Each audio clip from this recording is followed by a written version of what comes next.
We're live. Right. Hi, everybody. Hello, hello. How's everybody out there in YouTube land?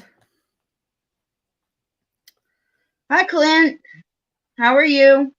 It's Clint. Oh, Clint's here. Hi, Clint. How are you? If anyone else is out there, you have to say hi in the chat so we can see you. Otherwise, it's fine just to watch, but I won't be able to say hi to you. I'll just say a general hi and then that's it. I don't hear the birds. Yeah, Echo says hello, hello, and then he says, what? What? Well, the dogs are quiet right now. Yeah. Bear is asleep next to me, and the Barker Remy is, I think, upstairs. So we're good right now, guys. Well, it's rainy here, dark and dreary, so I imagine it will probably be pretty quiet today because I guess they in the wild they'd be in their nests keeping dry. Oh yeah, it's really raining here. we had snow all day yesterday. We got quite a bit. I don't know, maybe 8 inches, 5 to 8 inches, 8 inches probably. And it's kind of overclouded, hazy today, but the sun is trying to come out. Oh yeah, we're having rain all day today. It rained all day yesterday. It was 64 yesterday and 64 the day before, Saturday. So it's just like everybody says, "Oh yay, 2 more weeks and we'll be into the shorts and all that." No way. This is Pennsylvania and it doesn't work that way. The end of April can be a big snowstorm, you know? Oh, we wear shorts in snow here. Yeah, people do too here. I mean, it's crazy, but they do anyway. They see going into Target with flip flops and shorts, and it's snowing out. Yeah. What the heck? So today I got a new set of watercolors. They were a cheap set I got online. It was 48 colors, and they're by Doodle Hog. So I'll show you those. And I got a brush set by Artify, and they were also very cheap. So this whole thing right here cost me like $25 or something. It was very inexpensive. But these brushes were recommended, and this Doodle Hog is supposed to be pretty good. So we'll see. I haven't painted since before the pandemic, so this will be interesting. Nice. So that's what I'm doing today, guys. I'm going to be making trinket dishes. This is one that I tried and learned a lot from it. It was a learning experience. I made the cane and then molded it in with the blue background and then put a green rim around it. And then I stamped on the back and then put green paint on it to make it pop. Now I know I love trinket. I like making trinket dishes with clay too.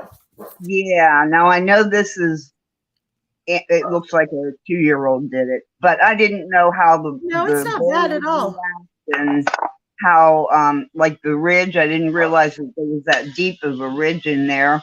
Just a learning curve. Yeah, whenever you have a new form, you have to check it out. Yeah, so today, hopefully, I'm going to do a triangle one and probably a round one.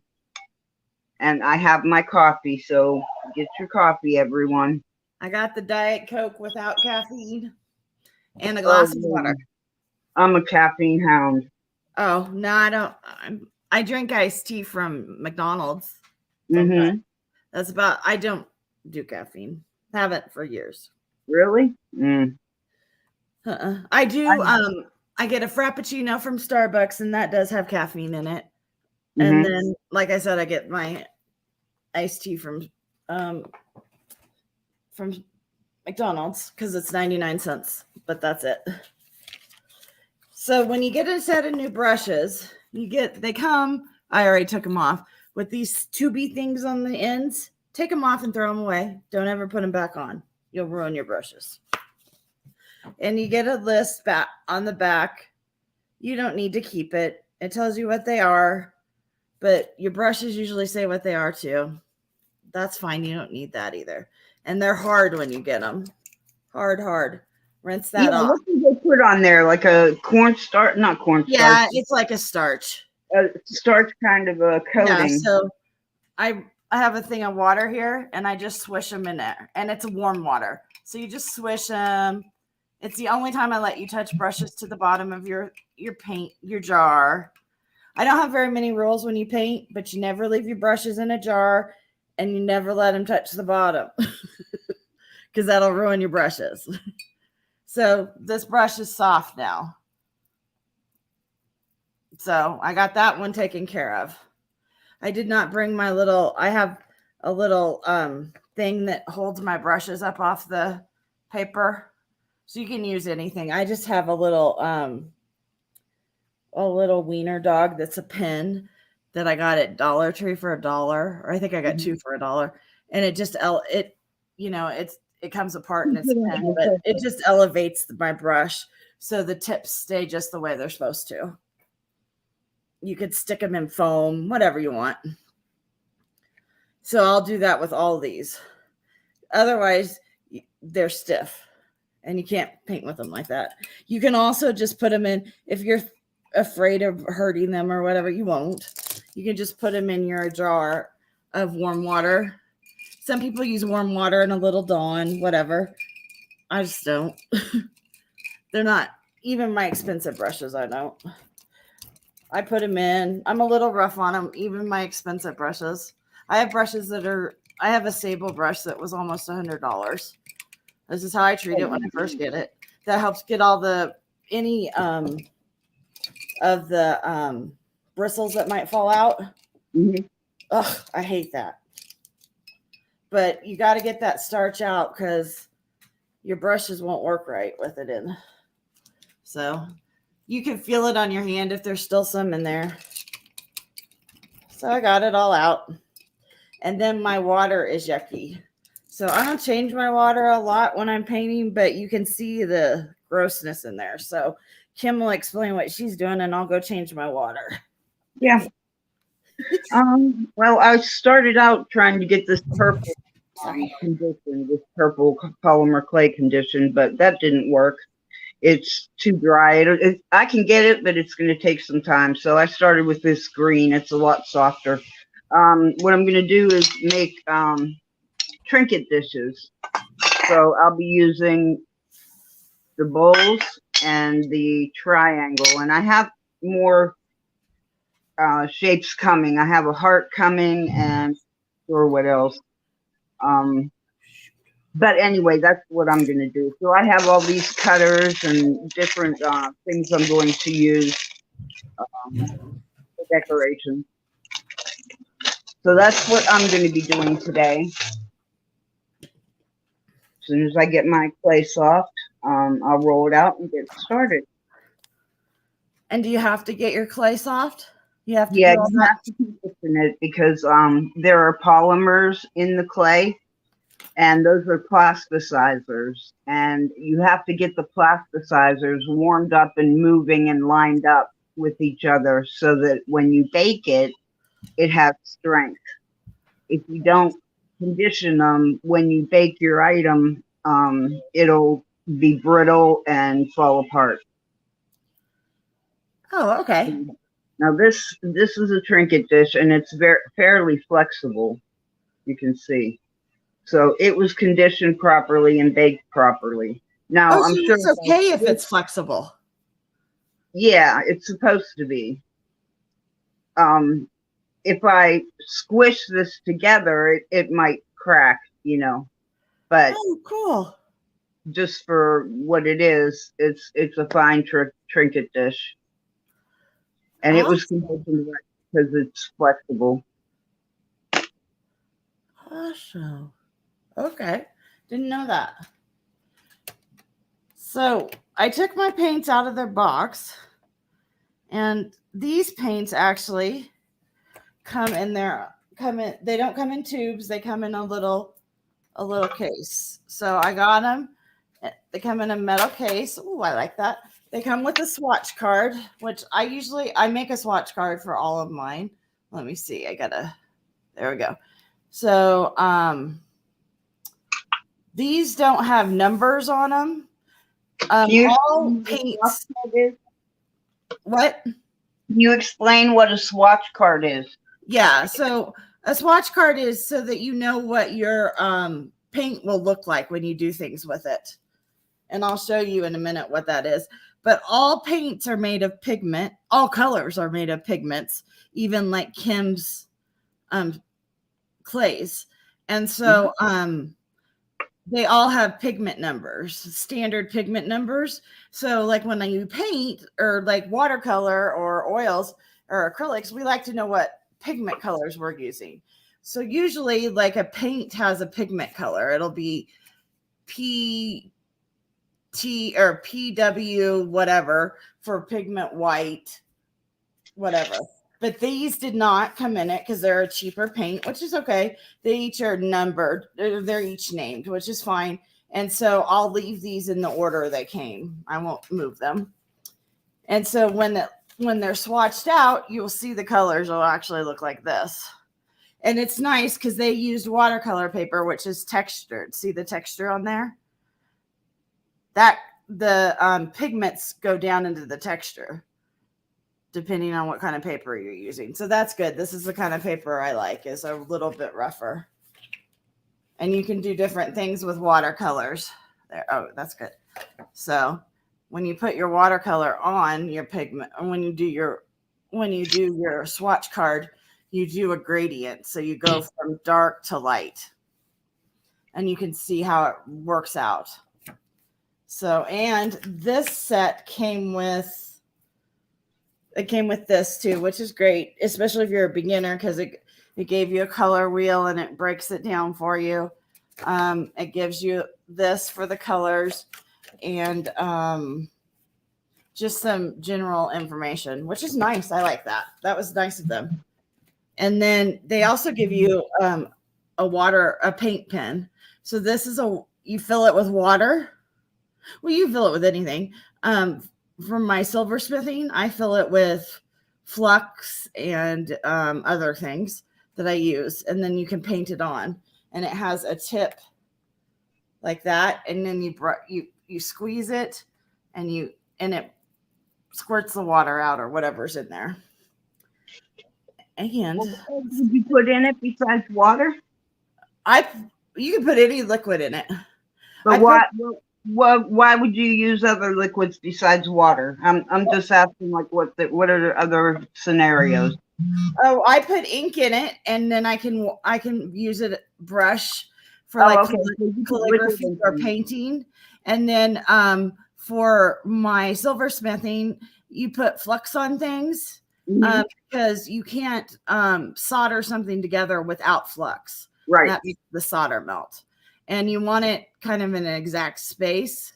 So putting it on exact with these it's nice. And flux is gross. It's sticky and bleh. So I like putting it in here. And then there's this stuff called yellow ochre. And you put that on when you don't want your flux to flow other places. So like when I do my brass. Oh, so it's a resist. Huh? Yeah, it's a resist. Like I don't want my yellow solder or my white solder, my sterling solder onto my brass or copper. So I paint it sometimes. So are you saying those brushes hold up to heat or not? No, I paint it ahead of time. Okay. And then I use them. And if you're doing glazes and stuff for pottery, you could put the glazes in here if they're watery enough. You could put alcohol ink in these if you wanted to. So we're going to open this. Well, you know what's funny? I bought a bunch of those and put nail polish in them. Did they dry out? No. Oh, I haven't done that. Ta-da! I was getting nail polish in little pots, you know, just little tiny, thin, small jars with a lid and no brushes. And I thought, what a pain in the butt this is, you know. Yeah. And I scooped them all into the water brushes, and you know they have a lid and it seals it, so it kept them. Cool. Huh. That's interesting. So these are called paint pans. This is a half pan, and a whole pan is 2 of these. And if you have tubes, like watercolor tubes that have the paint in them, you squeeze them in here, and watercolor becomes hard or semi-hard because they use honey as a binder sometimes. And then they snap into here like that. But they also come out fairly easy. You can bend them so it's not quite so easy. So like right now, if I wasn't like on live, when I get off, I'll go through and label them all so that if they pop out, I'll know which colors are which. Most of the time I can tell, you know, on my paints, but these aren't true pigments. So I will label them with a Sharpie. How will you label them? This isn't a Sharpie, but it's pigment ink. Pigment ink is what is permanent ink. So if it says pigment ink on like stamp pads or markers, that means it's permanent. That also means that it is, where does it say it on here? Fade and water resistant. Yeah, because I use pigment ink on and pigment ink is acid free or whatever. So I would go like, okay, this is 1, 2, 3, 4, 5. So 1, 2, 3, 4, 5. Fuchsia. Okay, that's what I would have called it. Sometimes they're funny about it. So I would write fuchsia. No, I wouldn't use this one though. Too small. So I would write fuchsia like that on it.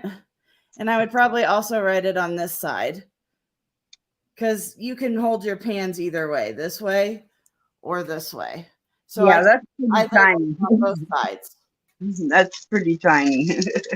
Yeah, this is a 0.5. Usually I use like a 0.5. See, look at that tip. It's too tiny to fall in love. So when you use watercolors, you want to spritz them so they can, you know, get a little wet. But I don't want to do that because I'm just testing them out today. Oh, I was going to dip it. I'll have to dip it with this. So what I'll do is, these reactivate really well, guys. So I just did this, and look, it's already mushy.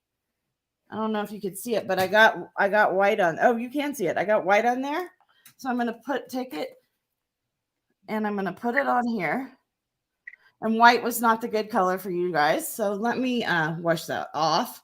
And so to rinse it off, you just press so the water runs through the brush. And I have a paper towel onto the side, and you do that. So I'm pressing, I'm putting it in the yellow here. Ooh, it picked it up fast. That's nice. Sometimes you have watercolors that you put water in and it takes forever for them to like activate. Ooh, okay. And they're not chalky. Ooh, these are actually pretty nice watercolors. Look at that, guys. Look at that. I might recommend these. We'll see. What brand are they? Something Hog, Doodle Hog. And did you get them online? I got them on Amazon. I got both these things on Amazon. Okay. And like I said, it was I know it was under 30. I think it was under 25. So. And what's a good set of watercolors usually run? For 48. Did I get 48 in this set? Let me see. Yeah. Okay. Well, for 48, we're talking 200 to 300.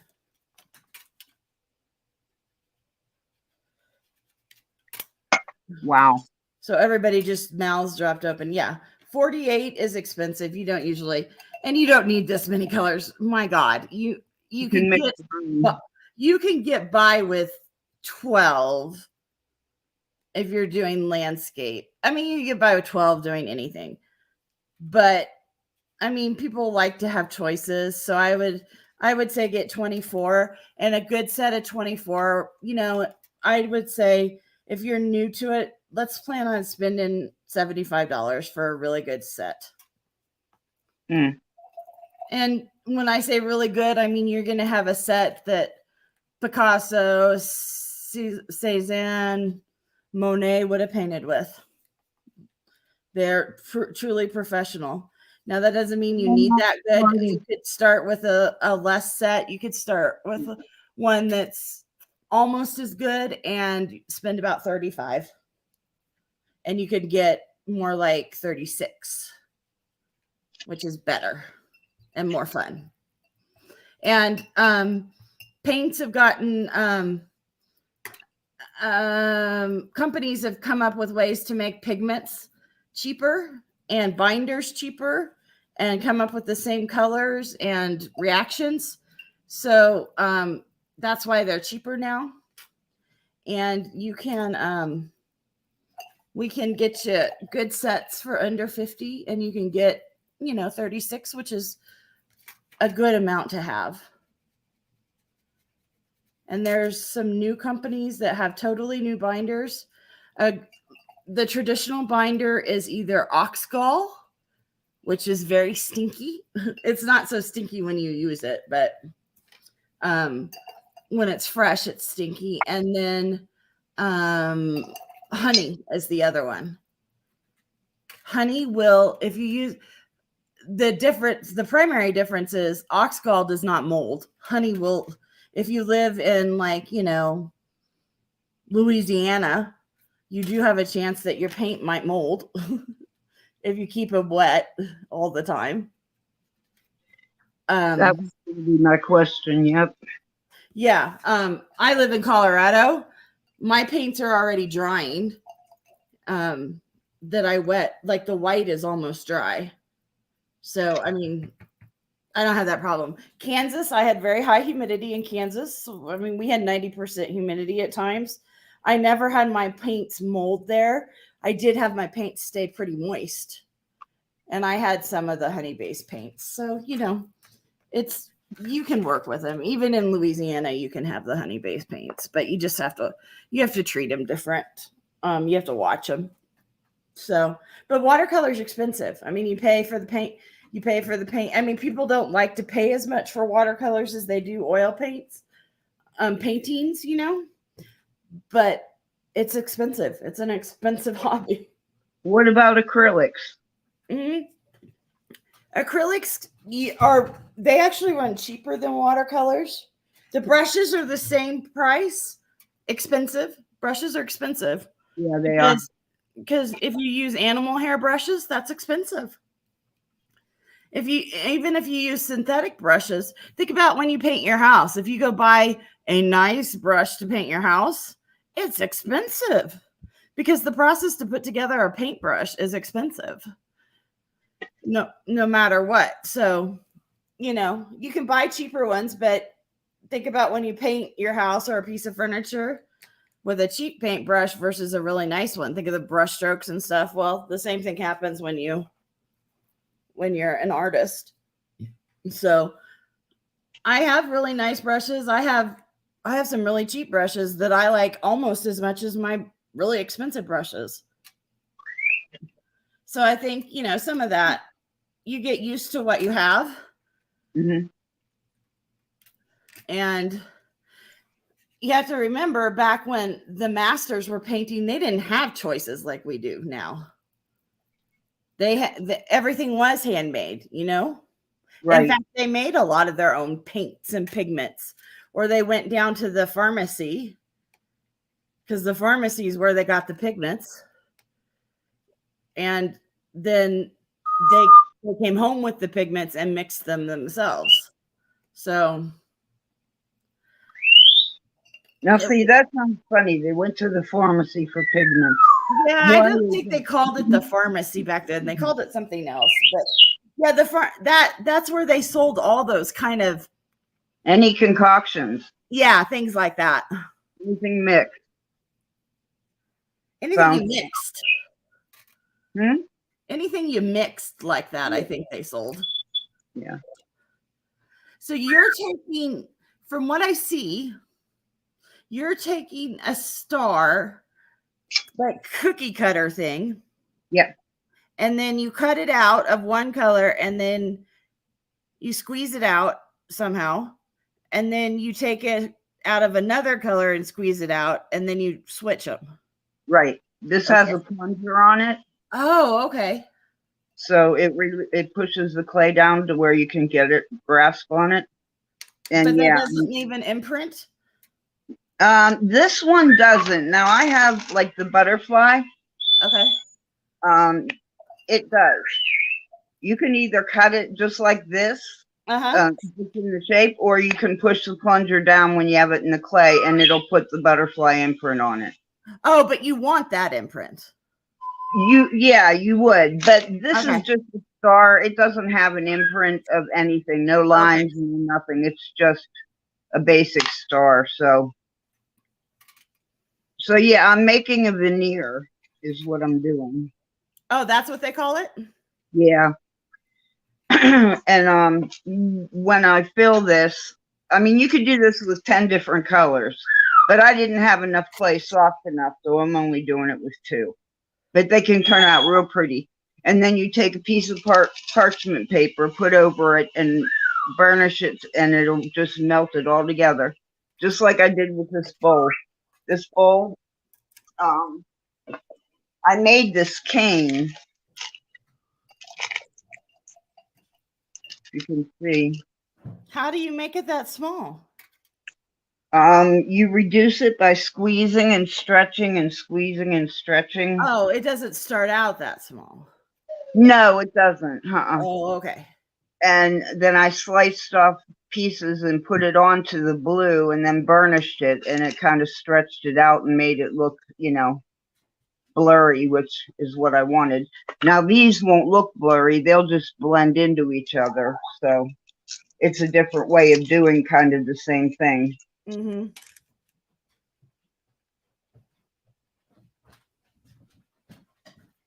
I see. Okay. And so what kind of skill level do you need to be to do this? What you're doing? 0. 0. Okay. So this is a beginner. Yeah, it's more you need the supplies. Okay. And if you go into the baking aisle, you can find these cutters. I buy them we use with leather, and in the baking aisle for fondant, and I collect. I mean, I have this one, which is a baby bottle, which I think I got at the dollar store, 4 for $1. Oh, okay. So if I'm at a thrift store and I see like a cookie cutter, can I get that? Well, yes, you can definitely use just the cookie cutter, and it'll only give you the shape. Then you have to fill in all the lines and make it come to life. Oh, okay. I see what you're saying. Does that make sense? Yeah. It won't have any imprints, or it'll just be an outline. And then you're going to have to go in by hand and put in, whatever to make it look like a rocking horse. So it'll just give you the shape if it's a cookie cutter. Now this is a cookie cutter, but it has a plunger. So it will give you all the lines that you need. But a regular cookie cutter is just going to give you a shape. Okay. So it depends on what your goal is, what you plan on, what you want to end up with. And why is it you have to use, could I use like typewriter paper or printer paper to do that smoothing that you were talking about? You can, but parchment paper is very sturdy. It's absorbable, and you can see through it better. Is that like wax paper? Like, could I go to my kitchen and use my wax paper? Yeah, you can. Okay. Parchment paper doesn't have that coating on it. Oh, okay. It's well, let me see here. I flipped my water brush across my computer. You did? I was squeezing it, and I don't know. I tend to over squeeze these things. See, I have leftover clay, and this is parchment paper. Oh, you just keep it in that? Yeah, because this polymer clay doesn't ever dry out. The only way it hardens is if you bake it. Otherwise, it'll never dry out. You can have polymer clay for years. It'll never dry out. So see how you can see through it? When I'm burnishing my stars, I can see where I need to burnish more so that they melt together more. Yeah, that's or where I'm pressing too hard. And wax paper just doesn't, this doesn't have a waxy coating on it. It's just parchment paper. You get it in the bakery aisle. I think I paid $1 for my roll. Oh, and, you can do a lot with it. Oh.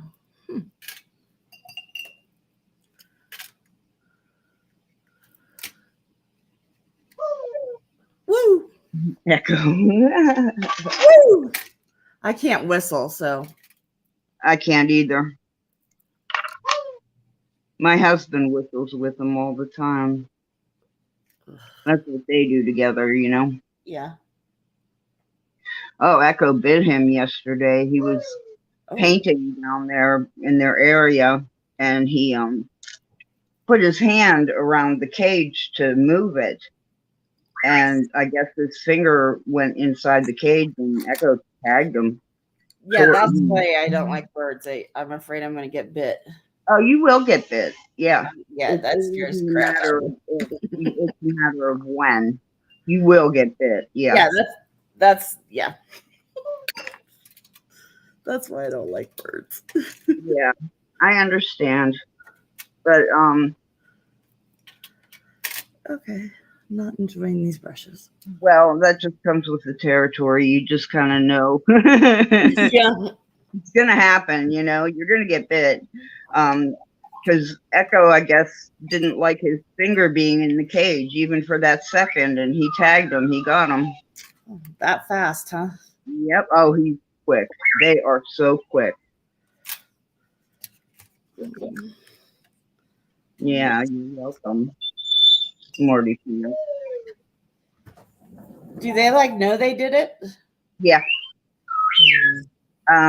Because after I bandaged my husband up, I went down, and Echo got all puffy, like he does when he sees me. He gets all excited, and he puffs all his feathers out, and I said, "What did you do? Did you bite Papa?" And his feathers all went down. He got real sleek and slimline. He just put all his feathers down. So that tells me he knew exactly what I was saying, Yeah. They do. They have the intelligence of a 5-year-old child. He knows he bit. He might not have wanted to, but that's the way Echo was when we got him. I couldn't go near his cage. Every time I'd pass by his cage, he'd lunge and try and get at me. That's just the way he was. And now I've worked with him so much that he trusts me, and he gives me kisses. He'll put his beak up against my mouth when I say, "Can I have a kiss?" And I tell him, "Gentle." And he'll just tap his beak to my mouth. So I've worked with him that much, but my husband has interaction with him, like whistling, not actually being out there touching him and stuff like that, He's just at a different place with my husband than he was with me, is all. But it happened.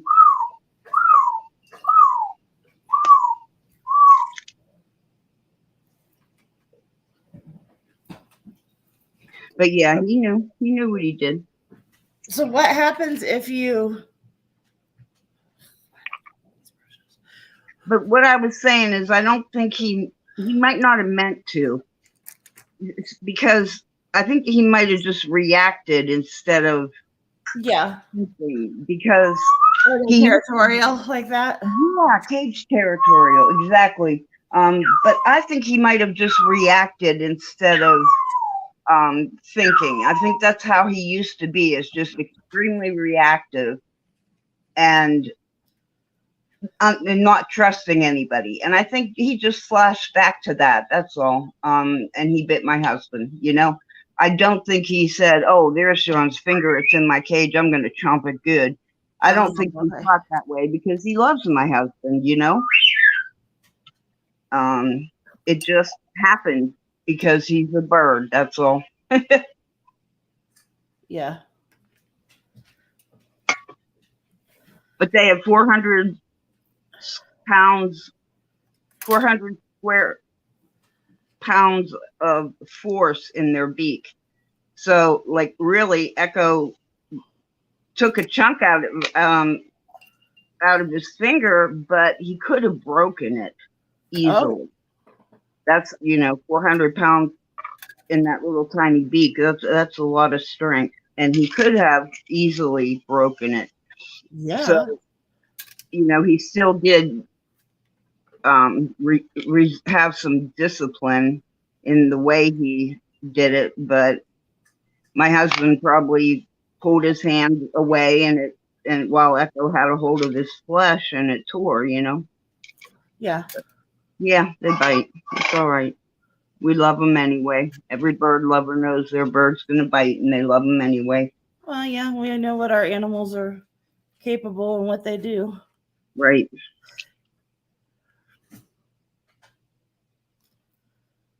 Okay, guys. So what I've done is I've started swatching. I'm going to bring you down a little closer. So I don't want to make you dizzy. So just hold on. There. Oh, okay. There. So on the top row, I was getting used to this thing. And okay, I am the messiest. I'm trying to be clean. Look how dirty I've got. How? I don't know how. Crafting is messy. That's all. Ask my husband. Ugh.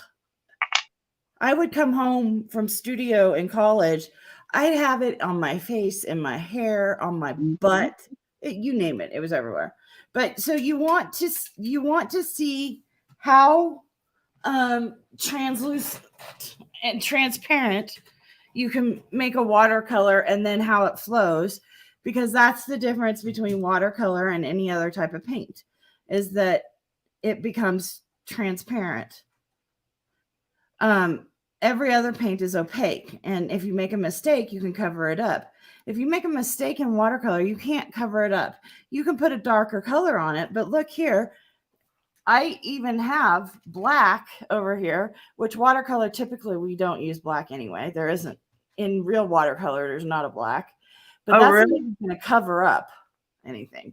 So see here, they have, the print is in black. So I went over the black to see how much I could see with it. And then I carried it down like this one. You could see I carried the water down to see how much I could pull out the pigment.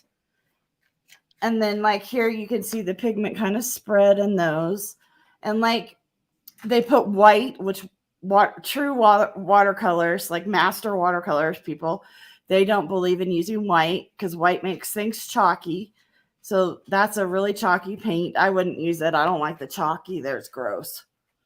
But look, see the red, how it spread like that? It looks orange on yours, but it's very red. That's called raspberry. That is not raspberry. That looks more like chili pepper. And this one that's named chili pepper looks more like raspberry to me. So flip those. Think they make which does have some, well, it should have white in it when you paint with it. It doesn't look like it has white in it on here in the paint palette, but it does when you paint with it. It is not chalky, so I like that. The candy pink, which is the far one over here, when you paint with it, you can see it's a little chalky, but not bad. So even their chalk painting, their pastel colors, they're not too bad. Even the lavender, which I don't like, isn't bad. They're flowy paints. They flow. They're not called flowy paints, actually. but that's what I call them. That's a professional term. I knew you're going to ask, and it just flew out of my mind. When I think about it, I will tell you. It just like left my mind. Damn it. How long have I been a watercolorist? Yeah, I don't know. It happens. Yeah, I know. I've been painting with watercolors since 5th grade. What is it called? I seriously can't think of it. I can see it. Okay, so I had a head injury in my freshman year of high school. I had 345 pounds dropped on my head. Ugh. And then when I was 35, I was in a T-bone accident. Because somebody ran a stop sign. This kid ran a stop sign, and it reactivated a lot of that. And one of the things that happened was I have speech aphasia. So I can see the apple, and I can tell you it's a red thing that's round, kind of, and it starts with an A. But I can't say apple. I can't like get the word out. Right. So I can like tell you. I can see what it's doing. Right. I know what you're saying. Yeah. So that happens to me now, and I hate it because it makes me sound stupid and like I don't know what it's about. It really doesn't, because I think everybody that hears how you just said how long have you been a watercolorist, and I can't believe I can't remember that. You know, everybody has those moments. I know yours is caused by something different, but I have it, but it's caused by fibromyalgia. You know? Oh, I didn't know you. I don't know a lot about fibromyalgia, but I didn't know that was one of its thingies. There's a thing called Fibro Fog. I've heard people talk about that. Yeah, it's because your brain is just like in a fog, just as you described, different reasons behind it, but the same outcome. I can look at something when I'm in fibro fog, and I can't, sometimes it's even hard to form a sentence because my brain just isn't working right. Yeah. Yeah. So I kind of understand what I totally understand what you're saying. I kind of understand what you're experiencing. Yeah, it really bothers me. Like when I can see the picture of it, it helps. But that's the other thing is I don't see pictures in my head. Yeah, that's what you said. You know what I do? I go through the alphabet. Oh. And it will trigger the word. That's a good idea. Yeah, if I start with A, and then when I hit the letter that starts with that word, or starts that word, a lot of times it'll just trigger that word to come right out. Like if it doesn't start with a B, B won't I won't feel like B is it. But if it's Z, and I get all the way to Z, and then it's like, oh, I know that's it. It kind of triggers when you hit that letter. Does that make sense? Yeah, that does. Echo says, what? I'm going to go get some more parchment paper because I don't have enough. Oops. So I will be right back. Okay. So guys, there's a couple things I've learned already from just this little bit. One, these brushes, I don't recommend them. This Artify brush, I'm not going to recommend them. They're too long. I don't like long brushes. So if you like long brushes, I think that you'll probably like these. Secondly, I think the bristles, I'm already having like bristle spray. I don't know if you can see that. See how the bristles are coming out like that? I don't like that. And I've only used the round and the flat brush. The flat brush isn't doing that so much, but I don't use a flat brush very much. Let me see. So I'm going to try another round and see what happens. The paint is doing okay. You do have stainage on the water pen, but that's normal. Totally normal. So what I'm going to do now, and I'm not going to finish the swatches. It's doing great on that. And I just don't really like to swatch. I'm not a swatch. I mean, I don't like the swatch. We'll just be honest. I get bored of it. Oh yeah. So I am going to try. It's like a new box of crayons. Don't you like to see how they work and Yeah, I can see how they work by doing something else. Yeah. So, okay. So when I will play, like, I'm just going to be like testing on this, and it's just a normal piece of paper. But I want when to see you paint. huh? I want to see you paint. Well, I am going to paint, but it'll just be on a normal piece of paper. But if I am actually going to like really paint, like set up a painting, I put tape around the, oh, it's too light. How do I get, oh, this way? I will tape the edges. There is no reason.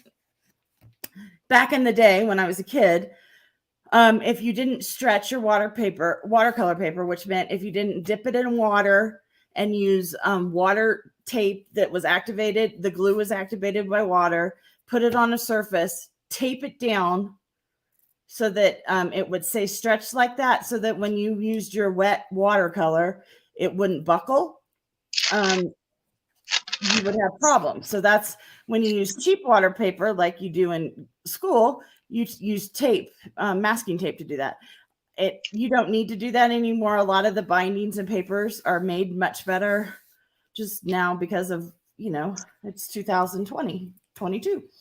And we don't need to do that. But I still do. And I will always do that. My edges will always have tape on them.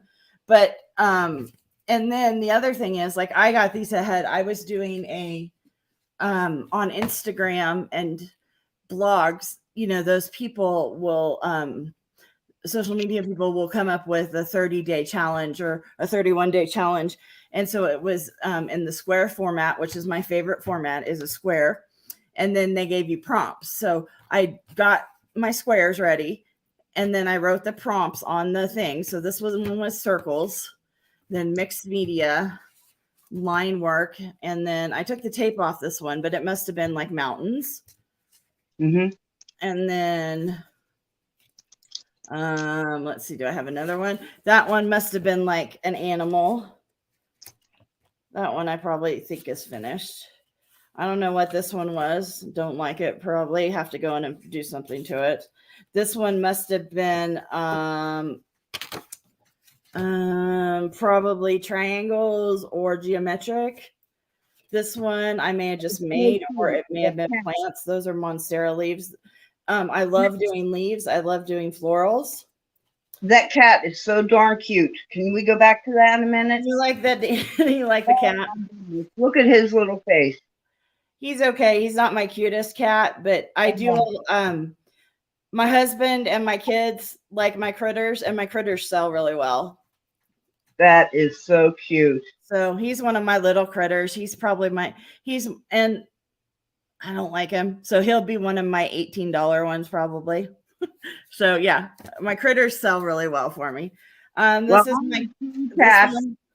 So I'm a cat person. I love little kitties. This one's totally finished because I have the quilt block on it. Hashtag Mel's Sat. So whatever it was, that was the hashtag I was supposed to use. And then I signed it, Kristin Henning, and it was 2018. So that was for her thing. So if you go to that hashtag, you could see this, but you could see everybody else's for that day. Mm-hmm. So that's how I do it. But yeah. Okay, so was there a prize, or is it just the joy of because I know people are doing mixed media cards, where they have artist cards where you swap them. No, they have maybe, but they have trading cards. Deck of cards, and each one has a prompt on it, like use glitter. Yeah. And the next one will be use paint. The next one will be lace. And the same thing for painters. Yeah.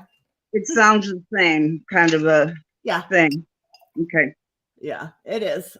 It's just for fun, Yeah, it's to keep you painting, and because like I said, back in the day, we would go to like your studio, and your studio would be in an art building, and the floors, you would go to your own studio but you would be in a building that would have 10 other people in it, and all your doors would be open and everybody would be working, and you take a break with your coffee or whatever you drink, and you'd wander around and you'd see what everybody's making, and you'd talk, and that's how you get inspired, Right. And if you're stuck, people come in and they're like, oh, have you ever thought of doing this, or did you think of that? And so there's always a community to it. Well, when COVID, especially when COVID hit, but before that, even, we lost a lot of that because there isn't the money. We don't have the money to do that anymore. Art communities don't exist like that. Now, here in Colorado, we have the Santa Fe Art on Santa Fe, or the Santa Fe Art Walk, and they're trying to rebuild that. But it's still, the art district is still very expensive down here. And it's the art district, when I lived south of town for 20 years, was 20 miles away. I live north of town and it's, 15 miles away. So I don't really want to drive that, and I have to drive in traffic. Right. And while California and the East Coast have the worst, we're right up there with them, So I don't want to drive through it. So that's one thing that Instagram in the last 5 years has given artists, is a place to go. Maybe even 6 years has given us artists a place to go to, one, sell our wares, but show them off and build communities. I have friends on Instagram. I have a different channel for, it's not Designs and Do-Overs. It's Art by Kristin H, I think is what it is. But now I just share under Designs and Do-Overs mostly. But that's where I did all my paintings before COVID.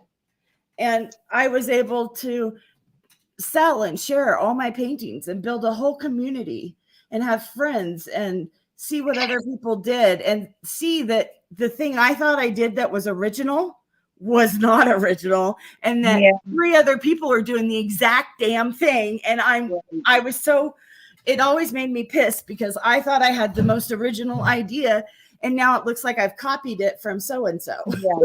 Yeah. And you can't portray that, or, because it's going to stand as it is. Oh, yeah. And I date things, and I have books and books. It's, there's a sociology term for it, but it's just the way the world works. Even back in the day, the South American Mayans and the Egyptians were making the same things, Yeah. And I think everybody wonders how that happened. Yeah. It's just a global conscience. So it's just the way it is. But when you can actually see it happening in real time and you're part of it, it's really annoying sometimes. Yeah, I agree. That's why Vincent Van Gogh and his nemesis. Oh, it went out of my name. What was that guy's name? Well, anyway, his nemesis, who also is a really big deal. He was a huge guy. Like a big guy, and he lived in Go through the alphabet. See if that works. Yeah, I think it starts with an M. Manet. I can't remember. It will come to me. But anyway, and they were like frenemies. It would be a great term for them because they both had a lot of the same styles, and it pissed this guy off that Vincent would do that. And then after Vincent died and started getting some fame, it even made him madder because he was like, I'm doing it too. So yeah, it's a global conscience thing, and it just does happen. It's just the way the world works. It's amazing. And we see it in the World War II with the nuclear race, and we had people working on nuclear fusion stuff while the Germans and the Russians were too. So and no one knew until it came out, through spies, that we're all at the exact same spot. So right. It isn't just with art, it's with everything. Oh, I see how that becomes, just by rubbing it, it becomes like one piece. Yeah. And I'm not done with it yet because it's still, but this is what it started out to look like. And this is what it looks like now. I just can't believe rubbing it did that. Yeah. Yep. I just didn't think that would work. Yep. Did you think I was going to fail at this little? No, I just thought, I just didn't see how in my mind how just rubbing something would make it spread enough to do that. So what is that you rub with? Do you have to rub with the bowl? Oh, it's not a tool. It's just a bowl. It's a bowl. I have a soapstone, you know, the stainless steel soap that people use to remove odors from their skin. Oh, yeah. Just well, I have one, but I don't know where it is. And that's what I would use for this. But instead of that, I'm just using the edge of the bowl. Okay.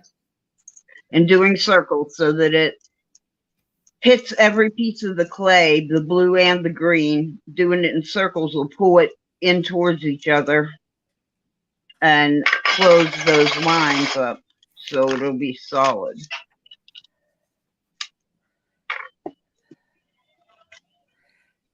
So I know you guys think I'm just wiggling on lines, which I am, but why I'm doing this is because I'll go back in with a marker. Well, it's a special kind of marker, an art marker that's permanent, and I will draw flowers probably, and it will look like something like this when I'm done. Let me see if I have an empty page I can show you. Let's see.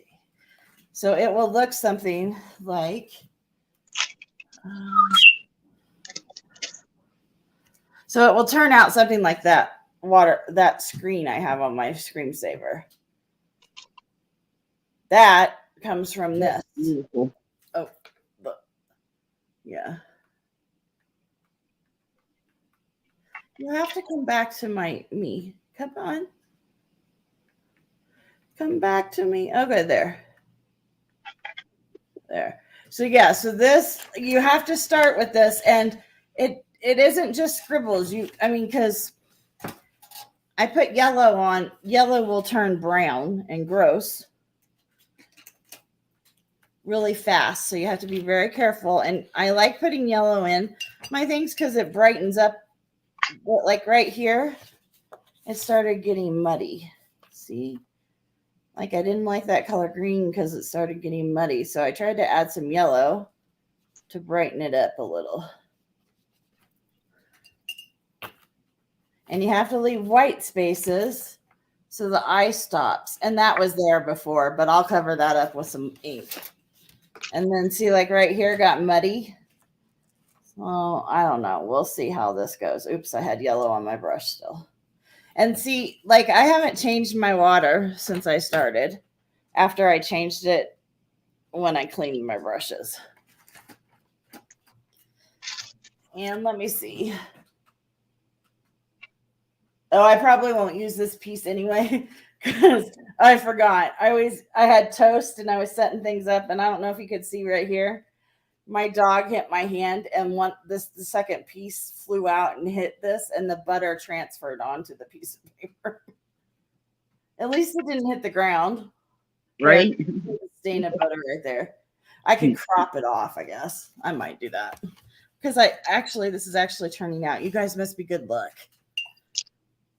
Because I really thought, it's been 2.5 years. I don't think I'll get anything good. We'll see. We'll see. But yeah, once COVID hit. And hi, Jay. I'm glad to see you here. How are you? Who's here now? Hey, Jay. Once COVID hit, I quit painting because none of my paintings were selling. So why paint, Well, none of my things sell either, but I do it because it's therapeutic for me. I have to do it. Well, I know. I just started doing other things instead of painting. Oh, yeah. Okay. I see. I went back into my jewelry and And I do a lot of digital art now, Mm-hmm. which isn't as satisfying. I mean, I love doing it. It is so fun, but it is not satisfying. Like, I don't know. It's not the same thing.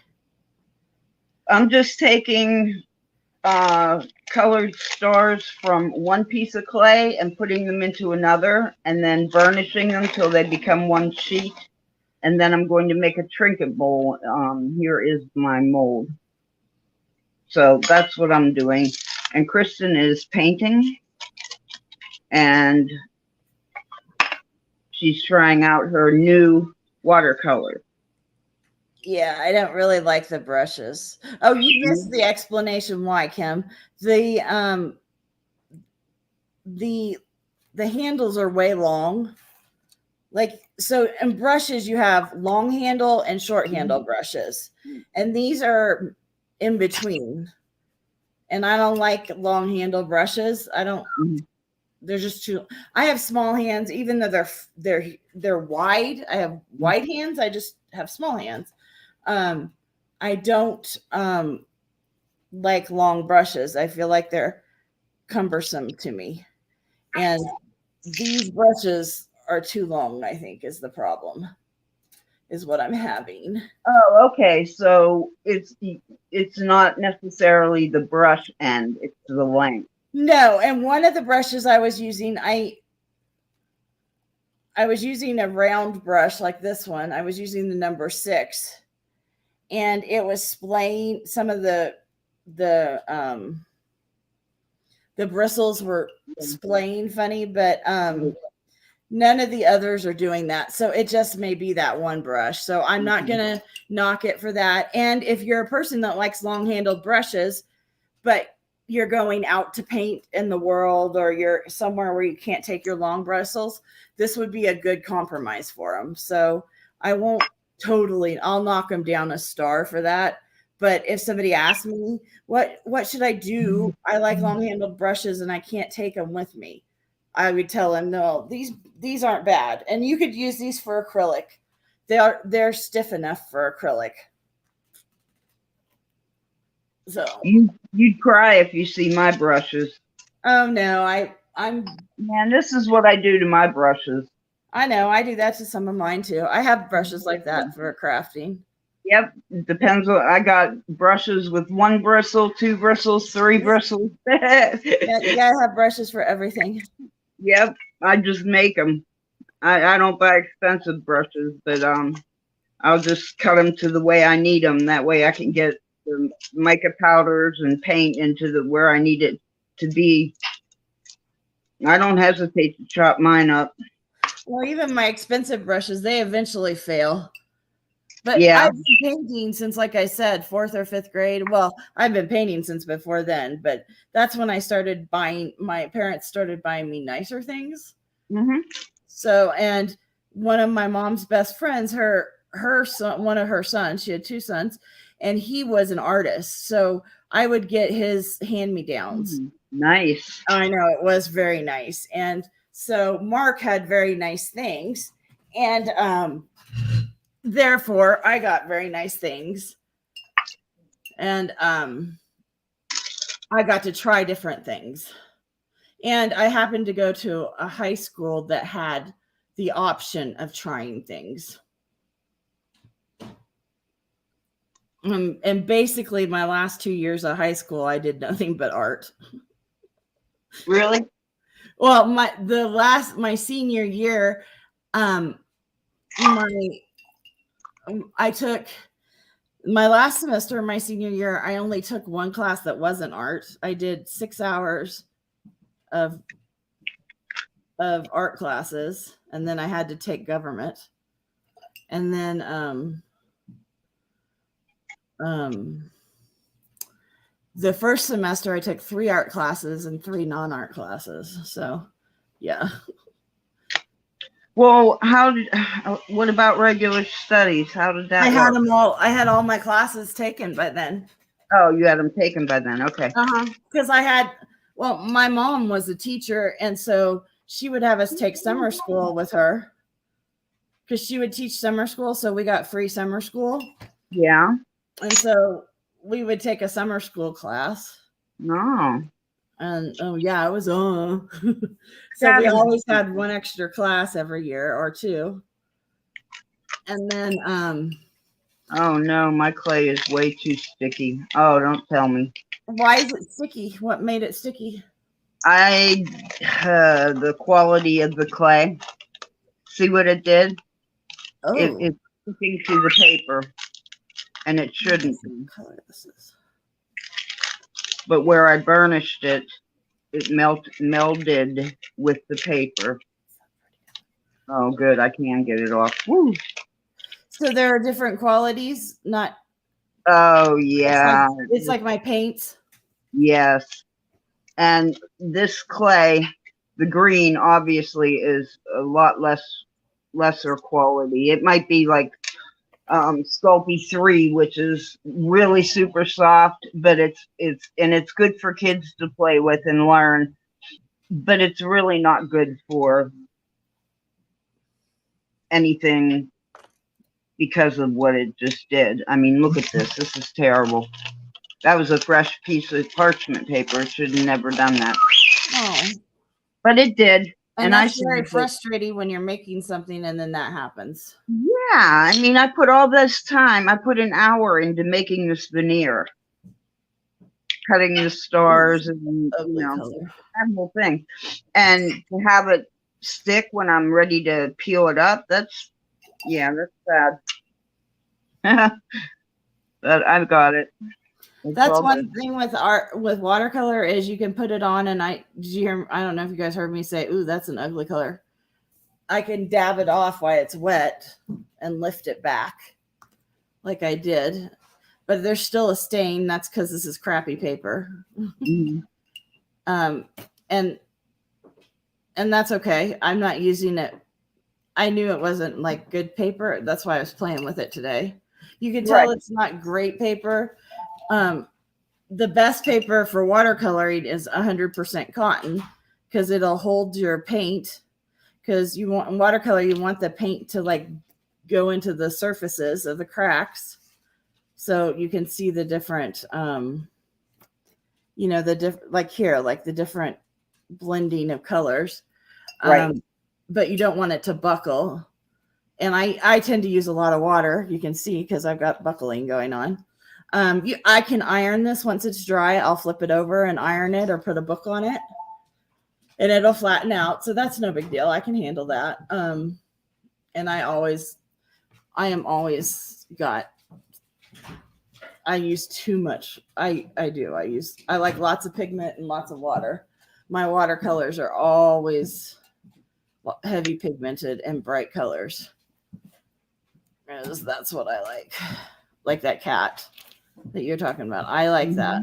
Lots of people comment on my stuff, and it's been a transition to go to art fairs and not just craft shows and have to deal with listening to people go by my booth and say, "Oh my God, how did she get juried into here? That's not art. That's craft." And, what color? And that was very hard for me the first time I heard that.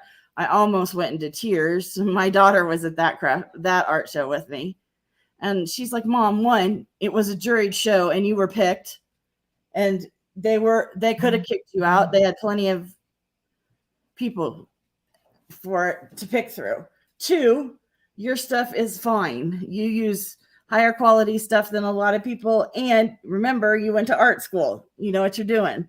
Just because it's not death and dying and a landscape doesn't mean it's not art." Right. And just because one person says so doesn't mean it's I've had more than one, but it doesn't matter to me. And when I was in art, I was an art therapy major. That's what I got. But I also I'm 1 class short of being a watercolor major and 3 short of an art history major, and 6 hours short of ceramics. So I have a lot of, skills. So Right. it just was hard to hear that. But I like color, and I like, I do too. art doesn't have to. My slogan, one of my things that I have on a sticker that I give to people is that art doesn't have to match your sofa. It has to make you happy. And I truly mean that.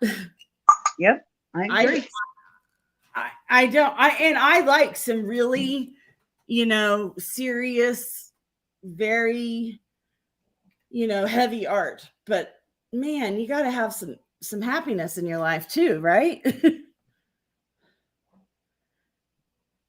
And if your life's so happy that you don't need to have that, then great, just go buy those people's stuff. That's great. I'm happy for you. I need to walk around my house and look at things, and there are days that's all I want to see. Right. I agree. So, whatever, each to their own. I'll take a Hallmark card some days. You know what makes me happy is when I see my husband has put up something that I've made.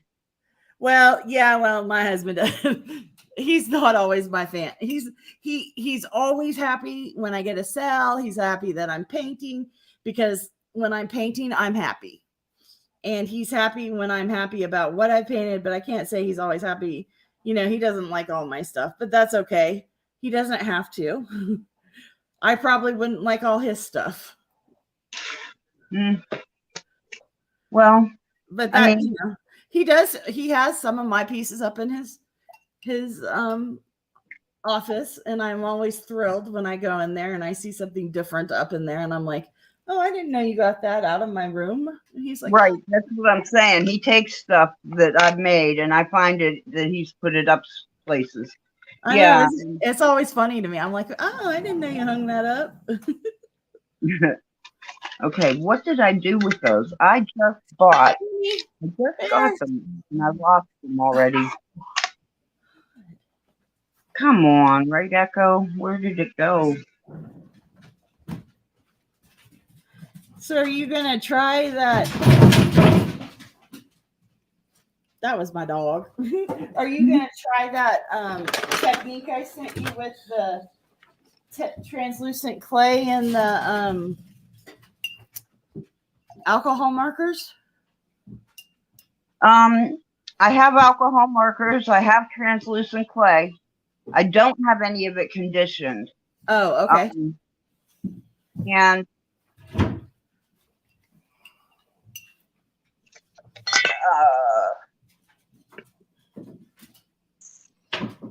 I just didn't know how it would work.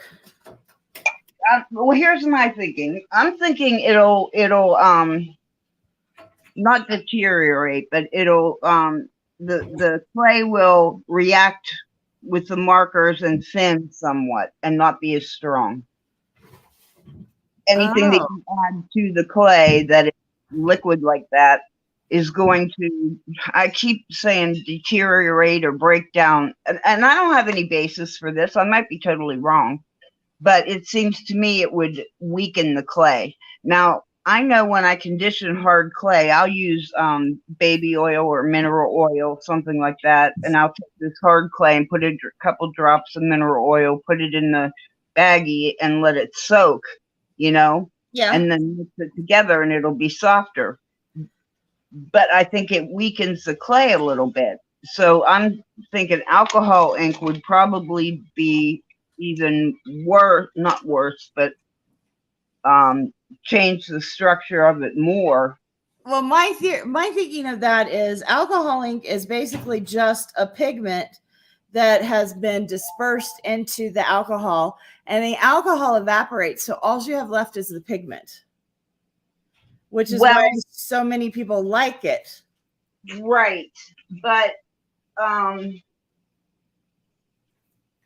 anything you add to anything, like this is the pigment's already in these. So nobody added anything. It was in there when they made it. So that structure is already set. But if you take translucent and add to it pigment or, anything like the alcohol reacting with it, I'm I know when I clean up my items, I'll use a cotton swab, and I have a little bottle of alcohol here that I use to smooth out things, and it'll eat away at the clay.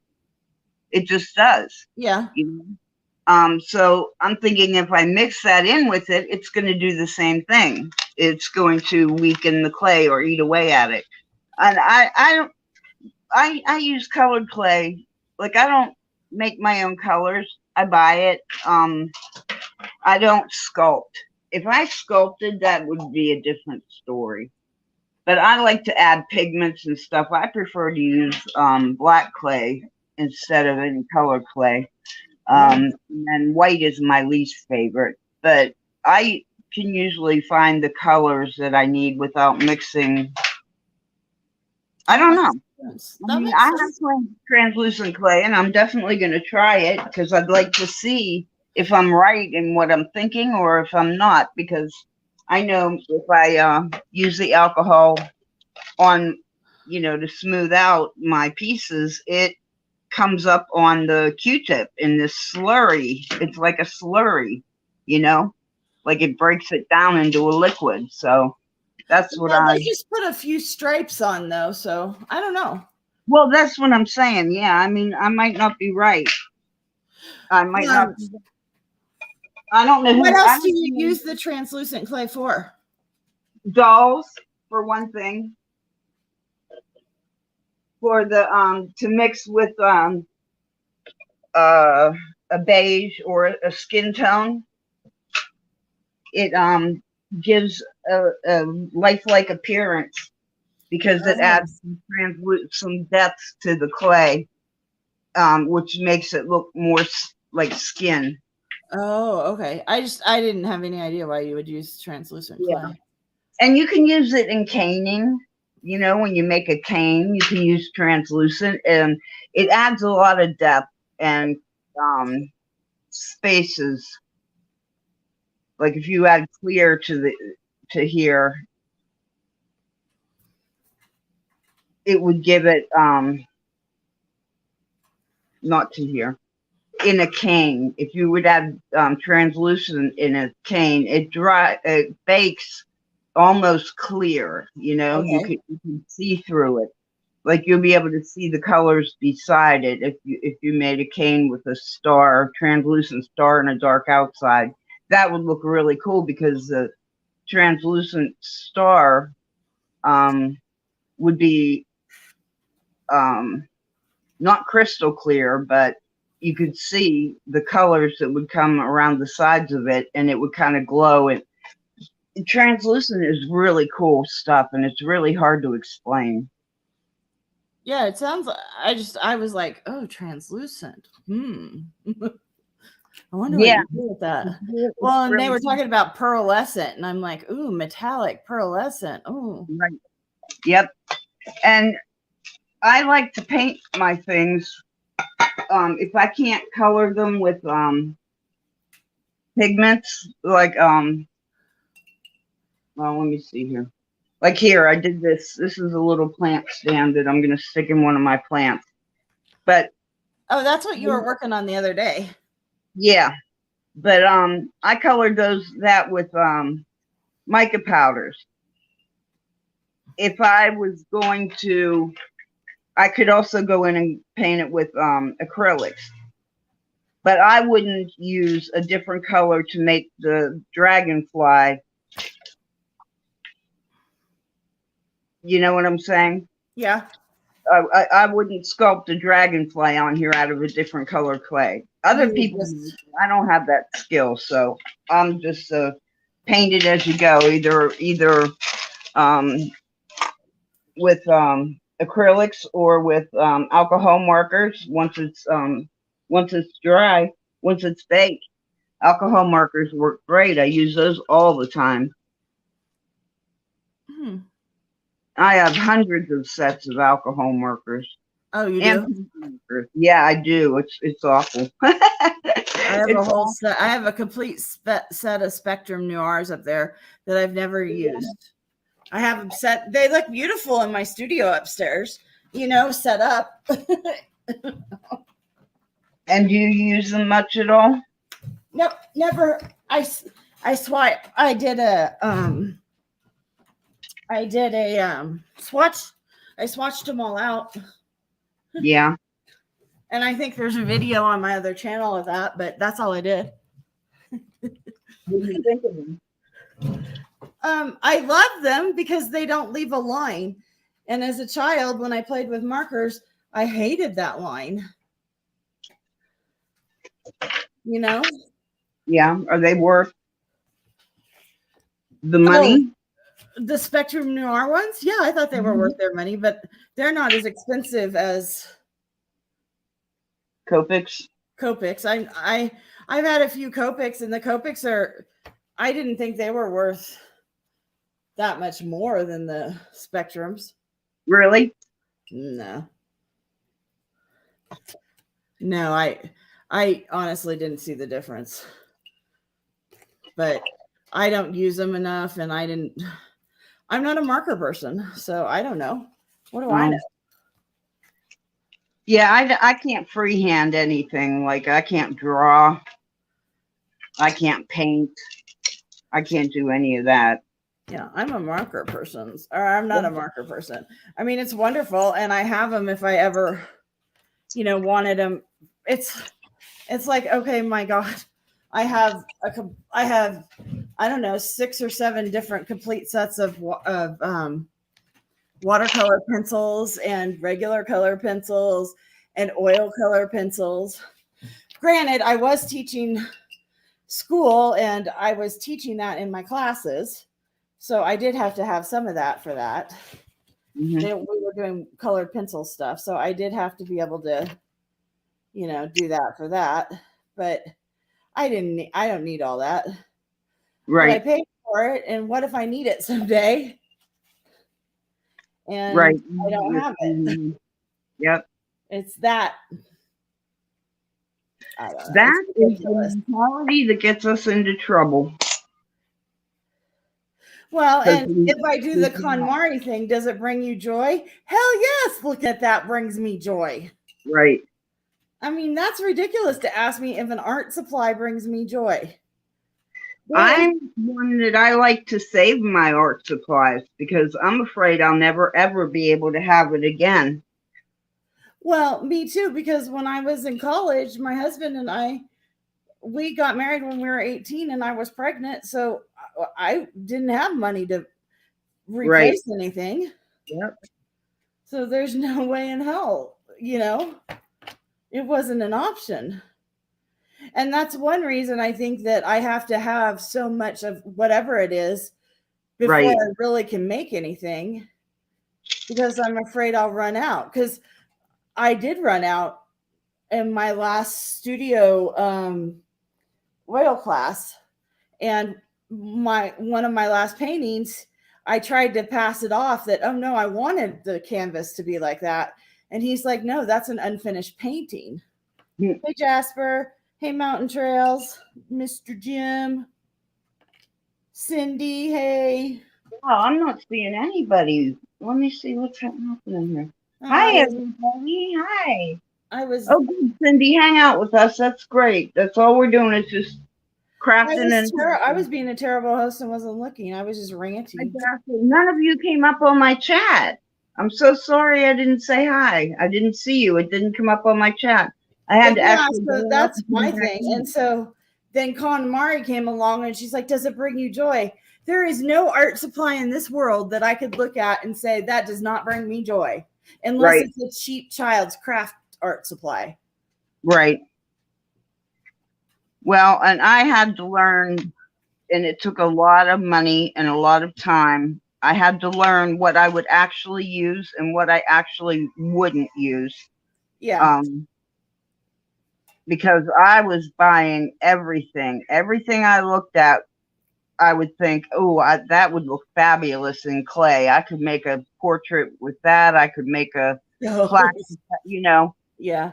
And I bought everything. And now I have a craft room that is overflowing with things that I'll probably never use. Oh. I have a studio upstairs, studio 2, in the loft that's huge. And that has more. Well, I was going to use that for my crafting studio, and it's awesome. It has a desk that is 12 feet long, and then it turns the corner and goes another 6 feet. And it's awesome. It's great. But my husband didn't like the smell of the fumes, and my dogs were so loud that it's really hard to do YouTube on it. So I had to move down to my little studio in the office down here, that's like 12 by 12, that had all my painting in it. And so I'm like, okay, now I have 2 studios. Neither one of them's functional, and I'm sitting at the kitchen table. Oh. Yeah, that's helpful. I've taken over the damn kitchen table.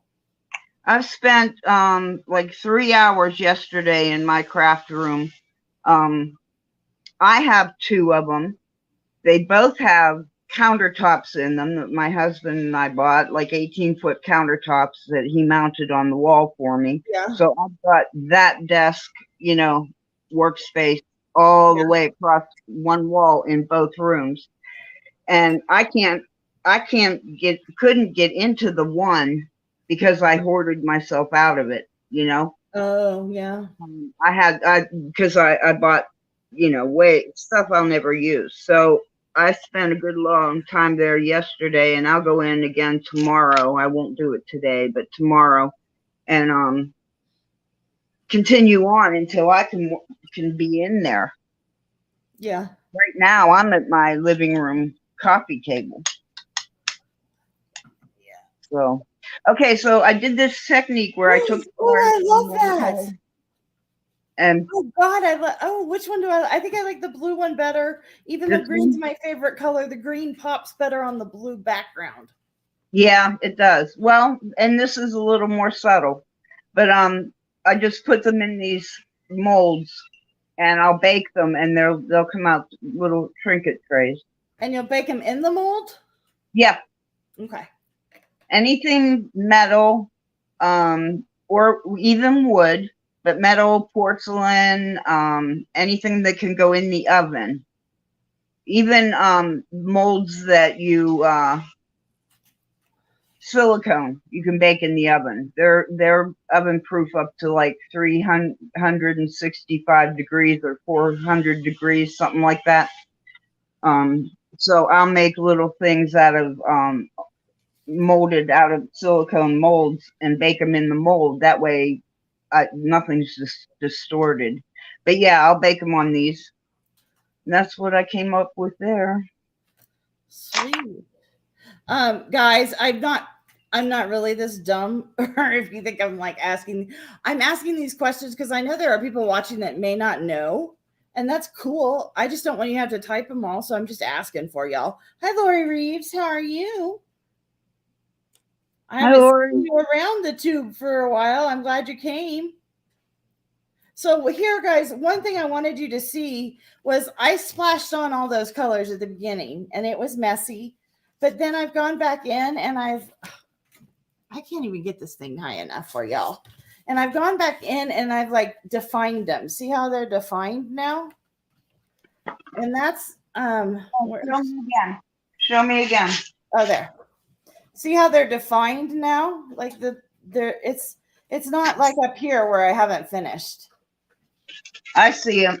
Okay, I see what you're talking about. So when people talk about modern art and they say they just splash colors up there. Well, yeah, you're right. I did just splash colors, but I've spent 2 hours going back in and refining, or an hour and a half, or however long we've been on here, going back in then and refining where those patterns are. And then do I really want that color there, and pushing it around and stuff. So you have to do not that. Outlining, but it's kind of outlining. Yeah, and Kristin is the queen of. I love outlining things. That's why I love my black. It's not a Sharpie, but I call it my Sharpie because it's black. It's a black permanent art marker, and I love going in and outlining. I could outline everything in the world, and I would be happy. But it is kind of like that. It's making my edges more defined. It's giving more pattern so that It's when I put giving my depth. flowers in, you will There's still some see depth the color and behind life. it. Yeah, there's some depth and life in it Or now. who knows? I might put I have a series started with sign language. So because I learned that in middle school because my science partner was deaf. So I have hands that say, you know, I love you, how are thank you, just different things. And so I might put one of my hands on here to say something. But I took the ASL 2 years of it in college. oh yeah, I've done taught my translation kids. and stuff. I taught my kids some so that I could talk to them in public Yeah. and without scolding, you know, out loud. So I wasn't always, you know, I'd tell them no, or sit down, or be quiet, or wait a minute, or, you know. Yeah. And right it now worked I'm out brushing great. on, but I'm just using water because it'll break down see how it's lifting the paint there. Watercolor will do that. I taught my daughter and my son both how to use sign language, but I had to quit because my daughter played deaf and wouldn't talk to her teachers. Okay, yeah. She was a shithead. Excuse my language. That's But yeah. So yeah, you have to define your backgrounds, or else once you put your busyness on the front, you won't be able to see it. It'll just be like mush of color behind there. I'm not good at that kind of perspective, doing the back first and then moving things forward. I'm not good at that. Hey, Lori, if you want, you can come on with us on Mondays and craft with us. We're looking for people to come on and craft with us. If you're getting into crafting, you know, we're just hanging out and doing what we love, and you're welcome to. What I'd like to do, guys, is put up a Google Calendar and have you all sign up. Because I don't think we want more than like 4. Because then you can't see what people are doing. You know? Right. And I want to be able to see what everybody's doing. Plus, then people can't talk. But I mean, you don't need to talk either. I don't talk when believe it or not, when I paint, I have my headphones or my speaker is playing and I don't talk. Right. Well, I'm the same way.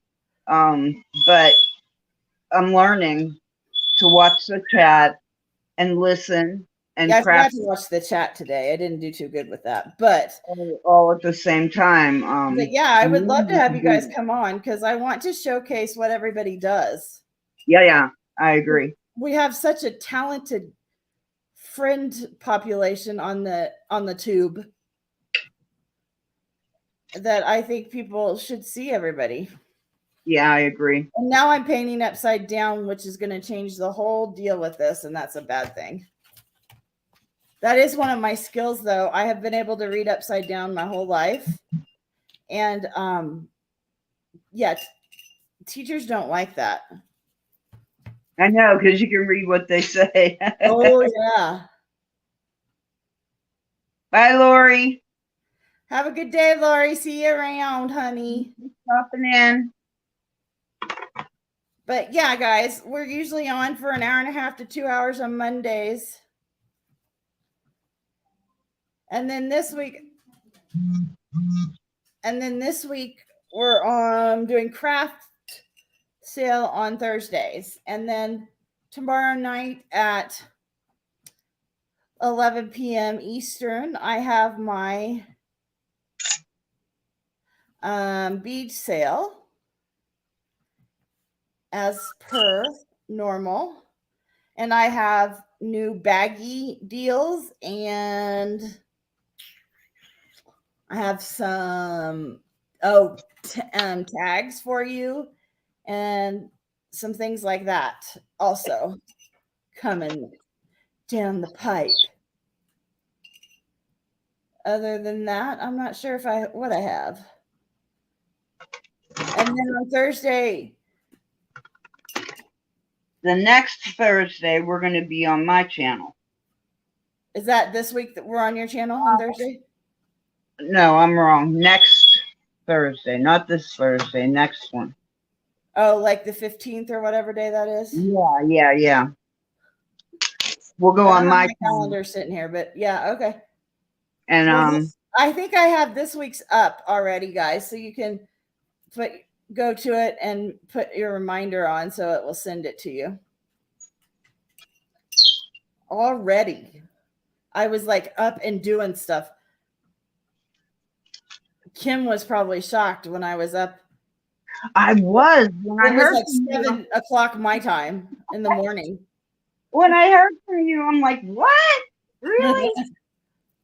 Because I thought I'm gonna text her, and when she gets up, she'll see it, you know. But I responded right back. Before I had a chance to do that, you were texting me, and I'm like, wow, that's amazing. So every once in a while, I'm like on it. Don't get used to it though.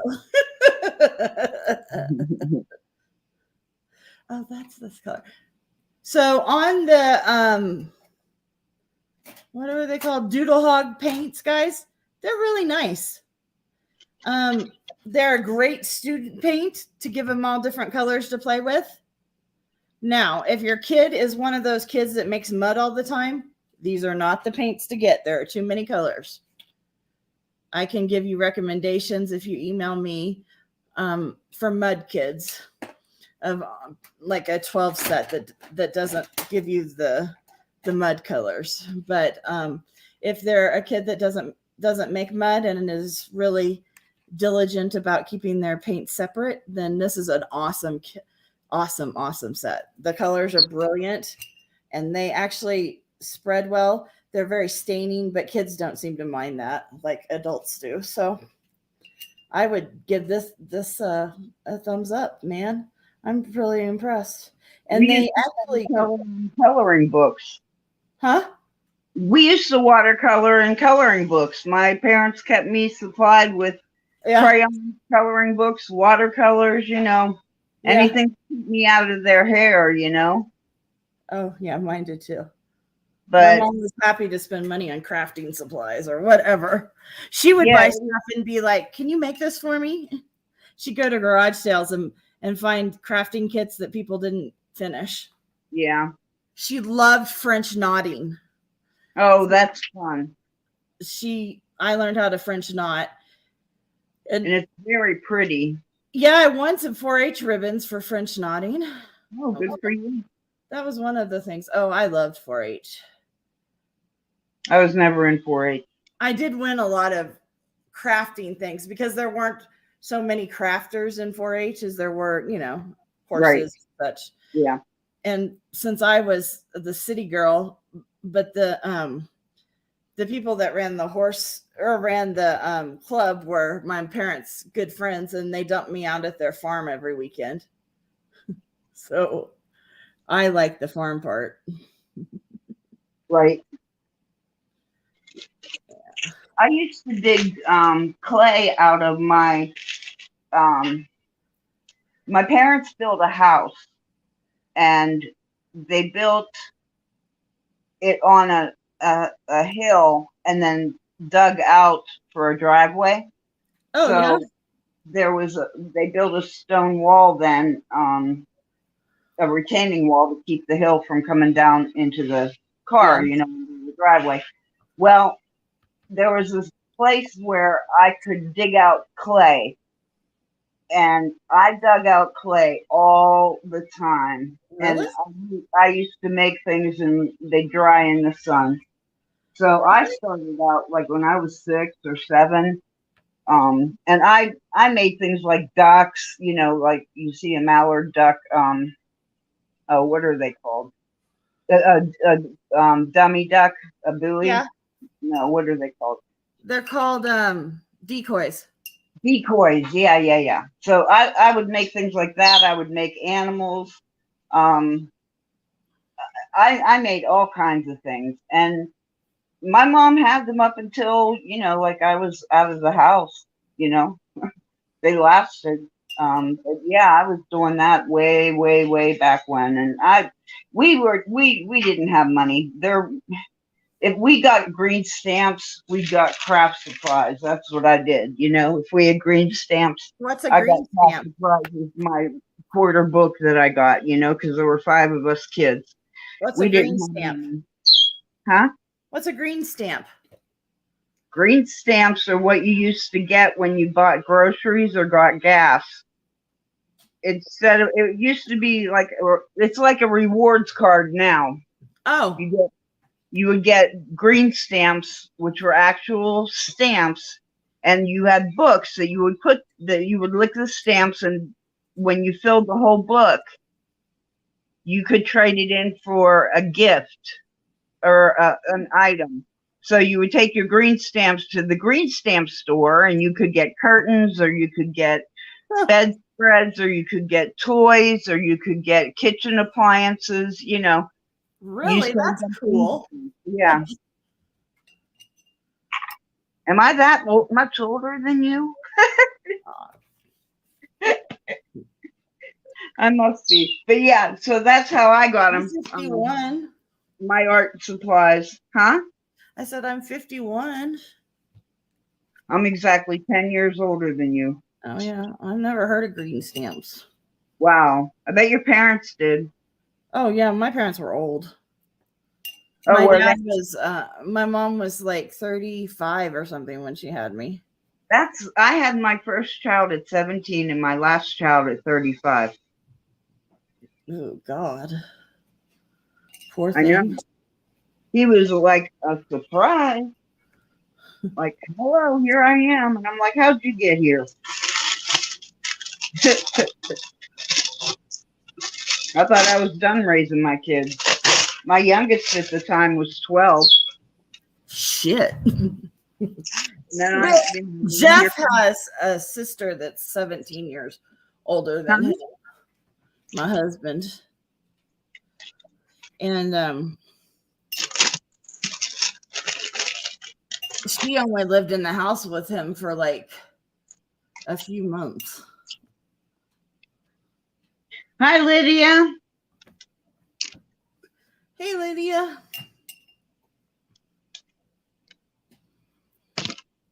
Oh, I lost my chat. Where'd it go? Hold on. The birds have been too quiet today. Oh. Every time I say that, they make a noise. The bird? Yeah. They just want to prove me wrong. They make noises all the time. They even when they're sleeping. I think I told you that before. When they're sleeping. I know. I still can't believe that. Yeah, they make noise so that predators think they're awake and they're not an easy target.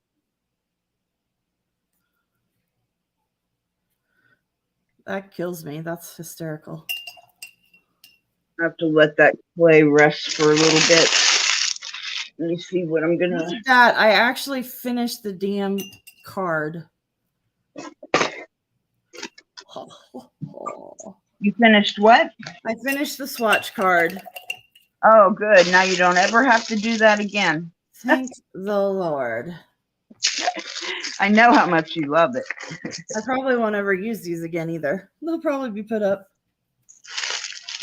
Oh, is this the little one? Oh, good. I found it. My favorite paints are the ones that are made from like minerals. So like they're by Daniel Smith, and like he makes them from like actual turquoise stones and rose quartz and such. Yeah, I remember you telling me that. I'll have to use those next. I don't know where they are. I'll have to dig them out though. So when it dries, like tomorrow, what I'll do is I'll put clear packing tape over it so that when you flick water on it, it won't run or anything. Oh, on the back. Okay, I might put something on the back too. Explain that again. So when it dries, I'll put clear packing tape so it's like laminated. On what? Everything or just pieces? What do you? No, you just it'll take 2 strips of clear packing tape. and it'll be laminated, and that way it won't get wet because you keep it in your palette.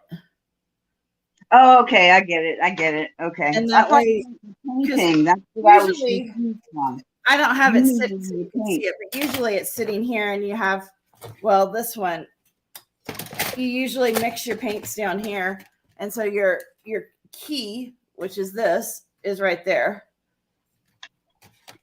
And this isn't, if I have it that way, oh, come on.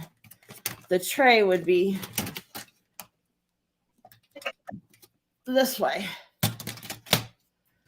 so that it corresponds. Yeah.